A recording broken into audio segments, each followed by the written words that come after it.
So I want to talk to you this morning about David. He's one of the most well-known biblical figures. Even if you've never set foot in a church, you've probably heard of David. We all know him as the guy who was the only one brave enough to fight Goliath. He wasn't even a trained soldier. He was a shepherd, and he was the only one who was willing to do it, and he won. A few more highlights about David. He was handpicked by God over all of his older brothers to be the next king of Israel. He wrote at least half of the Psalms, and twice in the Bible he is called a man after God's own heart. So I feel like David, to a lot of us, we can look at him and find him just completely unrelatable, right? I will never be able to do all of the things for God and faith that David did. On the other side, we can look at him and his sins and find him totally unrelatable for that reason. I would imagine that most of us have never had someone's husband killed to cover our own sins. So we can either look at him and go, I will never be like David, or at least I'll never be like David. But either way, he's not particularly relatable. But recently, I found myself being able to relate to him just a little bit better, and I want to share that with you. I was reading the book Uninvited by Lisa TerKeurst, and in it, she was quoting several verses from Psalm 34. One that really stood out. Don't turn there yet. Please do not turn there. You'll ruin my big reveal. But Psalm 34, some of the verses that really stood out were verses 4 and 5. I sought the Lord, and he answered me. He delivered me from all my fears. Those who look to him are radiant. Their faces are never covered with shame. So when I finished that chapter, I thought, this is great. I'm going to get some great encouragement from this man after God's own heart. I'm going to read Psalm 34. So you are welcome to now turn there with me if you'd like, because I got stopped and sidetracked before I read the first verse, because it says, Psalm 34, of David, when he pretended to be insane before Abimelech, who drove him away, and he left. Sorry, what? So obviously, I had to abandon ship and instead read that story, because that's a lot juicier. So you can find that story in 1 Samuel 21, starting at verse 10. That day, David fled from Saul and went to Achish, king of Gath.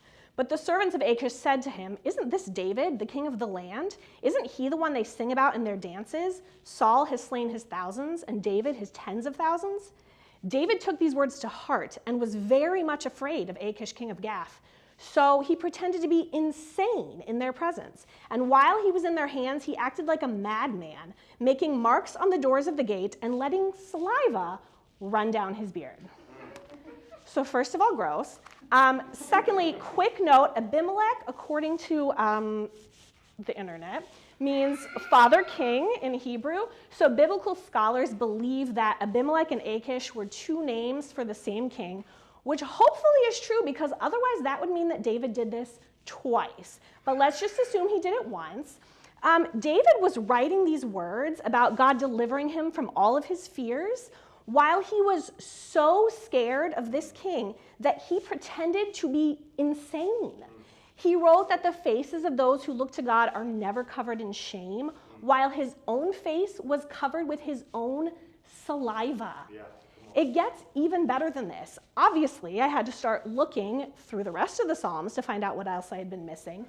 And I found Psalm 56, which looks like it was maybe written at the same time, but if not, it was at least written in the same place, because it says of David, when the Philistines had seized him in Gath, which is the same place we just read about. So in this chapter, there's a verse that probably a lot of us memorized when we were kids. It's a verse that I love, and it's Psalm 56, verse 3, that says, when I am afraid, I will trust in you. And David was very much afraid, so he pretended to be insane, letting saliva run down his beard. So by 1 Samuel 21, David had already, at the direct instruction of God, been anointed to be the next king of Israel, but he wasn't yet the next king of Israel. He wasn't king yet. And so he should have known that he wasn't going to be killed by this king, because if he were, God's promise wouldn't come true. And as David tells us all throughout the Psalms, God is trustworthy and he keeps his promises. And so when push came to shove, instead of believing that God would keep this promise, that David would become king, David instead decided to trust his own plan of pretending to be insane and drooling on himself. All of this probably sounds like I'm making fun of David, looking down on him a little, but actually, I love that this is in the Bible, because this side of David, I can relate to. I get that. Like David, I should know in my head, in my heart, that God is faithful, that God keeps his promises. I memorized when I was a kid, when I am afraid, I will trust in you. But I can say from very recent circumstance in my own life that when I am afraid, and when I am worried, and when I am overwhelmed, I tend to either trust my own plans, or I just completely fall apart. Yeah. And so David not only knew the Sunday school answers, he wrote some of the Sunday school answers. And yet, rather than trusting that God would deliver him, he trusted his own plans, and he, instead of trusting that God wouldn't allow his face to be covered with shame, as he wrote, he covered his own face with saliva. But I don't think that this psalm, or either of these psalms, is David being hypocritical. Instead, I think that they are a glimpse of David doing what he often did. He was giving himself a pep talk.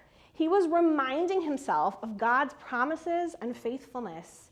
He was planning ahead for how to react the next time he was afraid, or the time after that, or the time after that. David was the original fake it till you make it guy. He was afraid. He freaked out. And then he sat down and he jotted down the words, "When I am afraid, I will trust in you." And so I think that we would do really well to follow in David's footsteps, to not focus on our failures or our past mistakes, but to keep moving forward and to focus on our God.